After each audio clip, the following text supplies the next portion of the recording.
Welcome to The Know. I'm Ashley Jenkins, and the newest entry in BioWare's Dragon Age franchise is nearly upon us.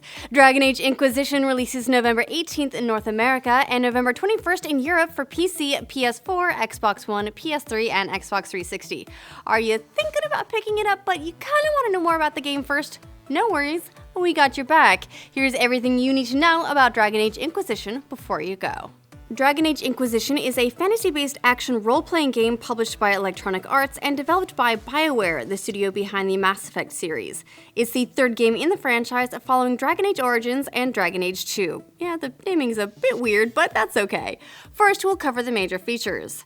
Dragon Age Inquisition uses the Frostbite engine, which is the same one used in the Battlefield series, and will bring back many of the same gameplay elements of previous games and build on them with sweeping environments and more opportunities to explore the world, aggressively pulling inspiration from games like Skyrim.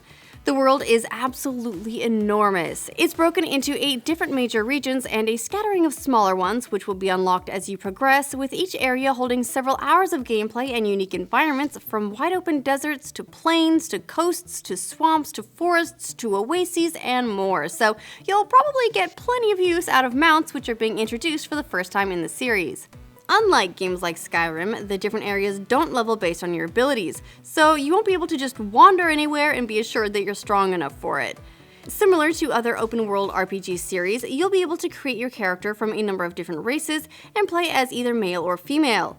In addition to the traditional Dragon Age options of human, dwarf, or elf, you'll also have the option to play a Qunari for the first time, and this will be the first appearance of the Lady Qunari. The decision-making options that affect the way your game plays out will also make a return, but the developers have committed to making the impact of your choices much more important this time. As an example, you might choose to destroy a village, which then means that content that might have come out of that village will be closed off, or other areas might be opened up to new activities as you capture forts and keeps. Dragon Age Inquisition doesn't support traditional save imports, so the developers have made Dragon Age Keep, which lets you go through 300 choices that shaped the previous 2 games to customize your world conditions for Inquisition. To use it, you'll need to have an Origin account and link it to your account on whichever platform you play on. We'll leave a link in the description for you. In keeping with the series' tradition of moonlit walks on war-torn battlefields, romance will be making a return, but the system has been overhauled. This time around, each of the 8 possible romances will be unique, with arcs occurring in reaction to different events and variables before finally culminating in sweet, sweet whoopee. Well, some of them. Not all romances require sexy time. BioWare has also included a range of different romantic configurations, including straight, bisexual, and gay, which they weren't able to do before due to the more limited number of available romances. Equipment customization is also getting some significant expansion, to the point of altering the look depending on which member of your party equips it, potentially to the point even of changing color and pattern. Your keep or home base is also customizable depending on whether you want to focus on espionage, commerce, or military strength, and you can affect the surrounding area as well to better reflect your inquisitorial style. Combat-wise, Inquisition is doing something interesting by offering 2 different approaches: the over-the-shoulder, third-person style most action RPG players will be familiar with, or a top-down, tactics-oriented style that lets you pause, assign different actions to different characters, place traps, and then resume to let your commands play out.